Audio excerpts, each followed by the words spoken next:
jours en fond fondu et ils ont mis ça dans un moule et un moule qui avait la forme d'une vache. Et puis ils ont fait une idole, ils ont dit Israël, voici ton Dieu. On cherche Dieu. On a créé des religions avec ça.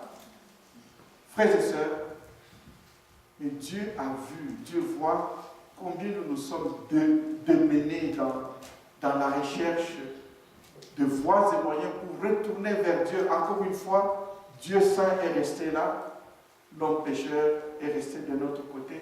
Entre les deux, c'était l'abîme du péché qui s'est creusé entre les deux. Et l'homme dit, comment je peux retourner vers Dieu?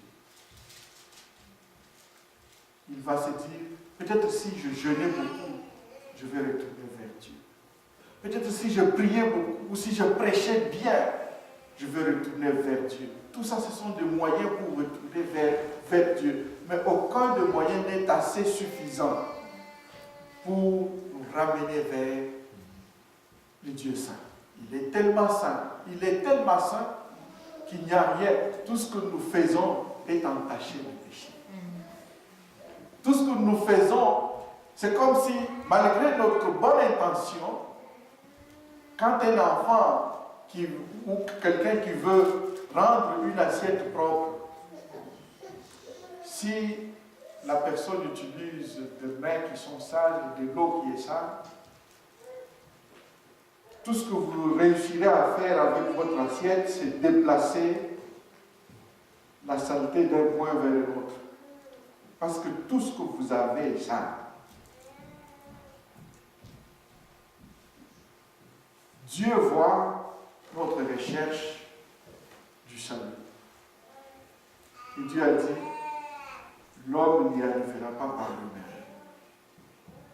Parce que tout ce qu'il touche devient infecté du péché et du mal. Il ne peut pas se sauver lui-même. Je vais le sauver. Et Dieu nous a envoyé son Fils. La Bible dit, Dieu a tant aimé le monde, il a donné son Fils unique, afin que quiconque croit en lui ne périsse point, mais qu'il ait la vie éternelle.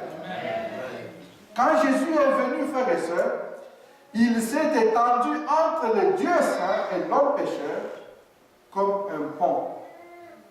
Comme ça, quiconque a péché, mais qui veut retourner vers le Dieu saint, il peut utiliser le pont qui surplombe l'abîme du péché. Il peut utiliser le pont pour retourner vers Dieu.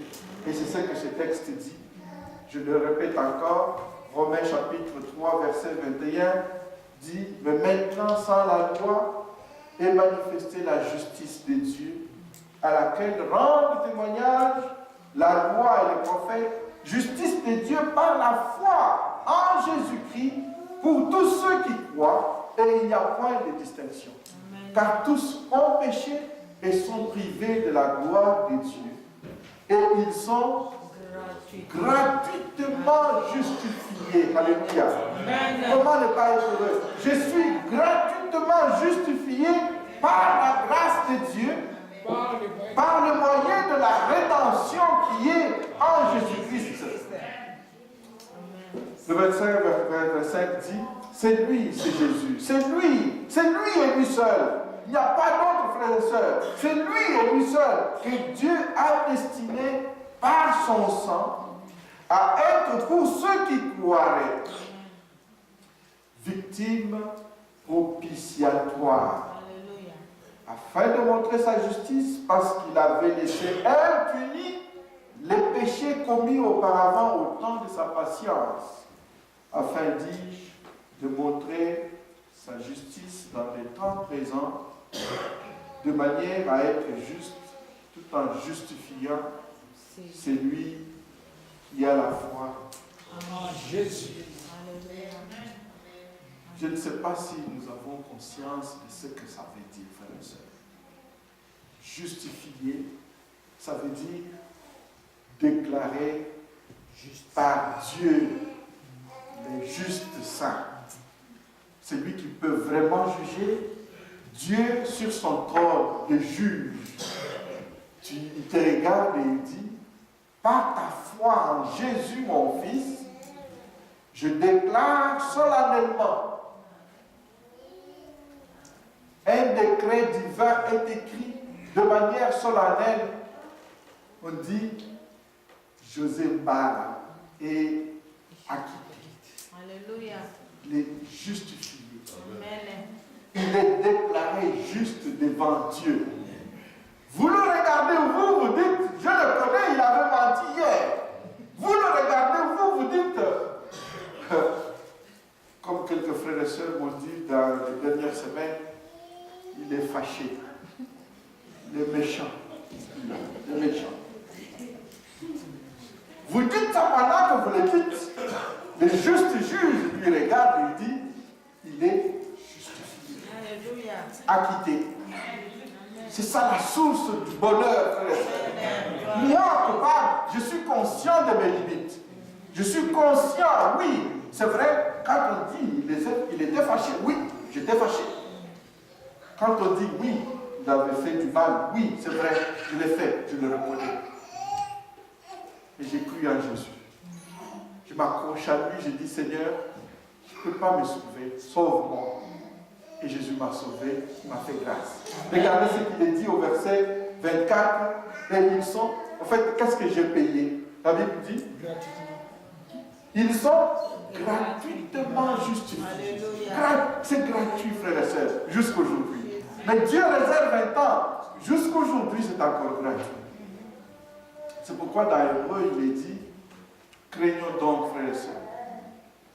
Craignons donc, tandis que la promesse d'entrer dans son repos subsiste encore. Qu'aucun de vous ne paraisse être venu trop tard. Parce qu'il y aura un temps où ce sera tard. Mais aujourd'hui, au moment où je vous parle ici, la promesse d'entrer dans son repos subsiste encore. Voulez-vous venir entrer, frères et sœurs? Voulez-vous aussi gratuitement être déclaré juste devant Dieu? Et cela, c'est l'œuvre de la gloire. Voilà l'essence de la Pâque. Si vous voulez le comprendre encore, en quelques mots, lorsque Dieu voulait nous faire comprendre qu'on saisisse vraiment la portée de la Pâque, Dieu a amené Israël en Égypte, où Israël est resté 430 ans. Ils ont souffert sous la domination, ils étaient esclaves, etc. Et Dieu a laissé faire cela pendant un certain temps pour que le jour de la libération, le peuple comprenne le sens du rachat, le sens de la rédemption. Et Dieu dit à Moïse, maintenant le temps que j'ai fixé pour la rédemption du peuple est arrivé, voilà ce que vous allez faire. Vous allez demander à chacune des familles de prendre un agneau, mais pas n'importe lequel, un agneau sans défaut, un agneau sans tache, un agneau qui n'a pas de maladie, un agneau qui n'a pas un défaut corporel. Il faut qu'il soit pur. Un agneau d'un an. Prenez-le, égorgez-le et prenez le sang de l'agneau, aspergez-le sur le montant de la porte de la maison dans laquelle vous vous trouvez. Alléluia. Parce que, au milieu de la nuit, j'enverrai un ange exterminateur. Lorsque l'ange viendra et qu'il verra le sang sur la porte de la maison, il passera outre. Hein? Il va passer outre. C'est ça la Pâque. Amen. C'est le Passover. Amen. Pourquoi il passera outre? Pas parce que vous êtes juif.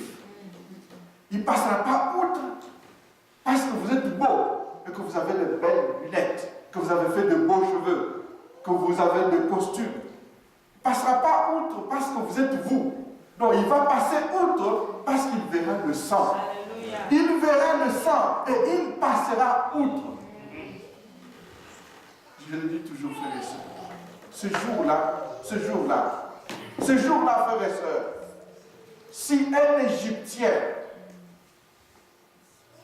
s'était fait ami avec un Juif et qu'il avait amené toute sa famille avec son fils premier-né et qu'il avait amené dans la maison du Juif ce jour-là, cette nuit-là, cet Égyptien serait sauvé.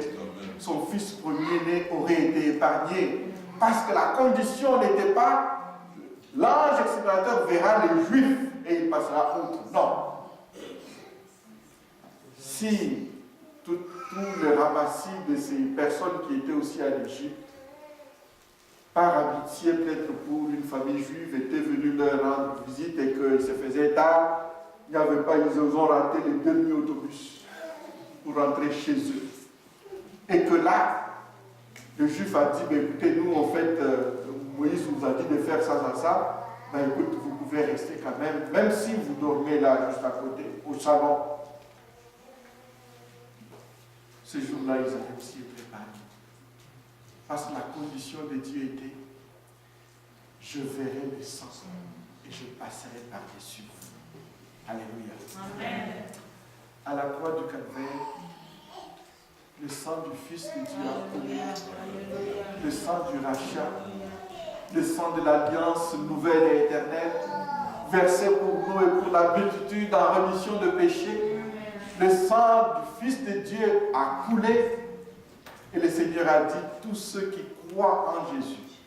Le verset, nous voyons dans ce texte de Romains 3, 21 à 25, dit, tous ceux qui croient en Jésus-Christ, leur foi a fait que, à cause d'eux, ils croient au fait qu'en mourant sur la croix, Jésus subissait leur propre châtiment.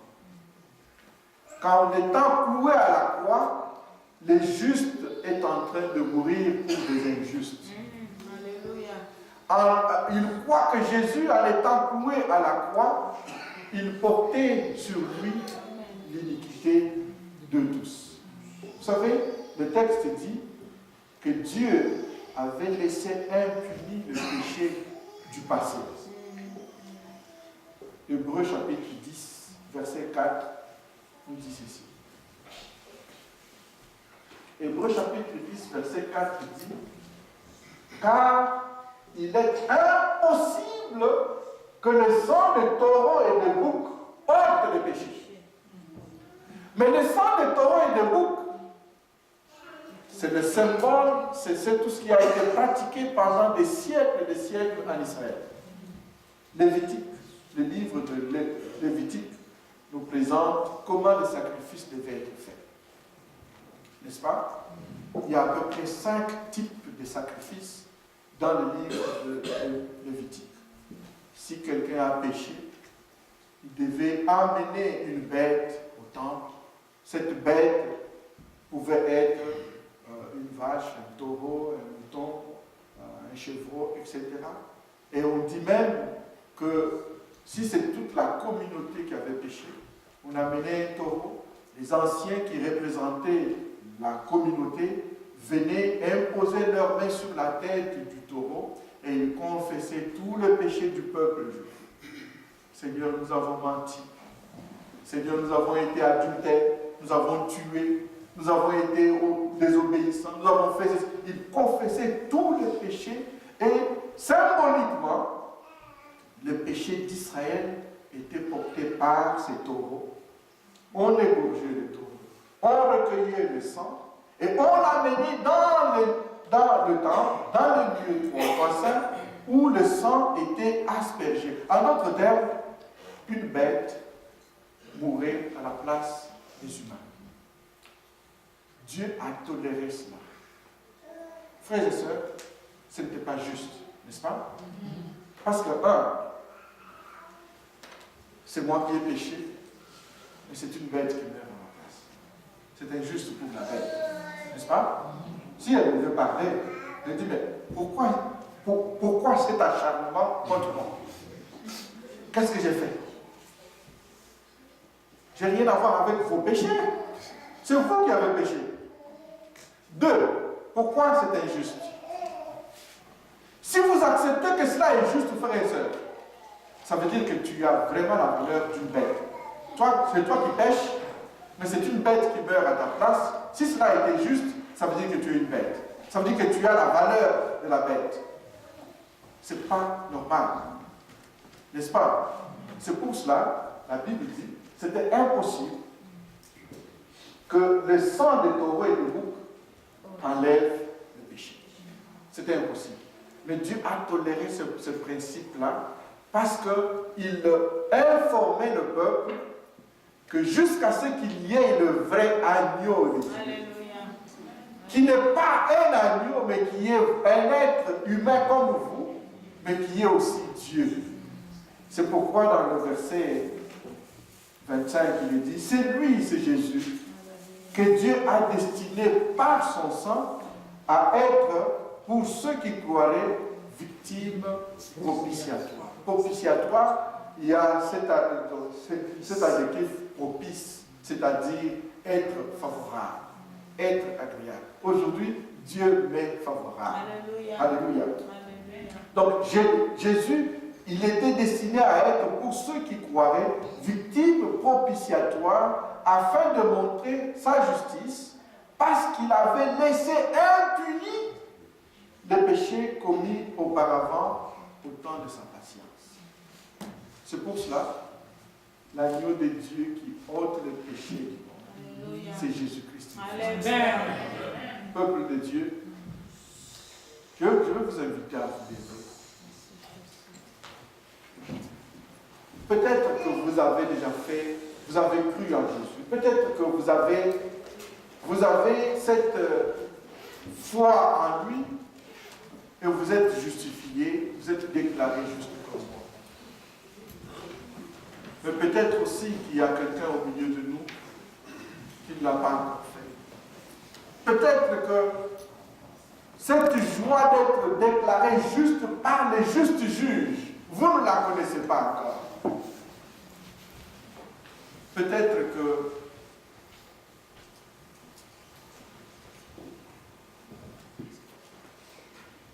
vous êtes encore englué, attaché, vous êtes encore sous les liens du péché et du mal qui vous empêchent de connaître la paix de Dieu en ce moment. Peut-être que vos péchés vous tourmentent encore et vous n'êtes pas pardonné en ce moment. Ou vous n'avez pas expérimenté encore cette paix que Jésus donne. Pendant que je chante cette strophe, examinez-vous maintenant en ce moment et faites la paix avec Dieu. Revenez à Dieu par le seul chemin, par le seul pont qu'il a établi entre lui et vous, Jésus-Christ. Par sa croix, vous pouvez retrouver la communion avec Dieu, la paix avec Dieu. Un chrétien, je croyais être, mais j'ignorais le bonheur que Jésus, mon si fenêtre, vient apporter dans un cœur. Pour la paix que Jésus donne, je ne la connaissais pas. Tout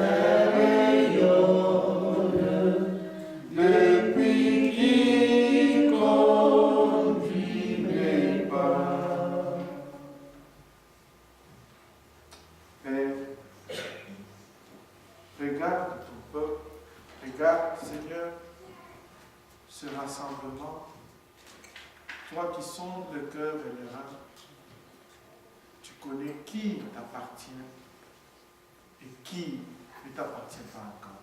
Je prie, Seigneur, pour ton peuple qui t'appartient déjà. Je demande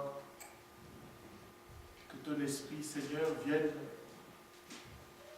ressusciter cette joie, la joie de ton salut, la joie que demandait le roi David lorsqu'il te disait, oh Dieu,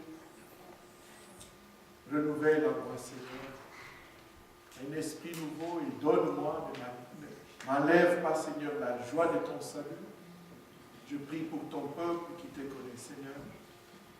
Seigneur, donne à ton peuple, renouvelle, fortifie, remets encore en place, Seigneur, une joie multipliée, la joie de ton salut, par la foi en Jésus-Christ, ton Fils. Je prie pour ceux qui ne te connaissent pas encore. Je prie, Seigneur, pour ceux et celles qui, au milieu de nous aujourd'hui, n'ont pas encore expérimenté le bonheur d'être acquittés, le bonheur, Seigneur, la joie.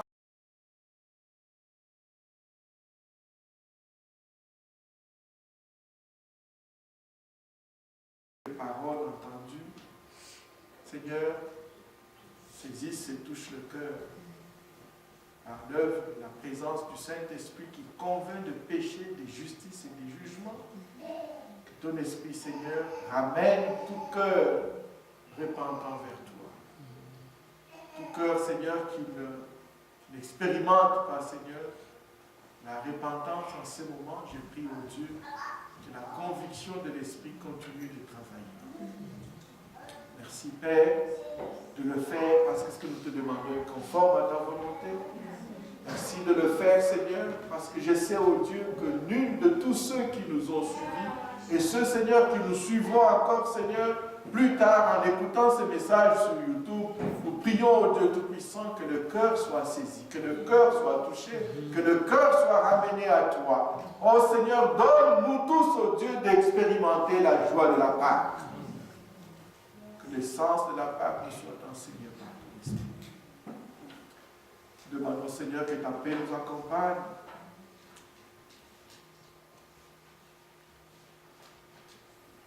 Merci de demeurer, Seigneur, à côté de chacun, de chaque famille.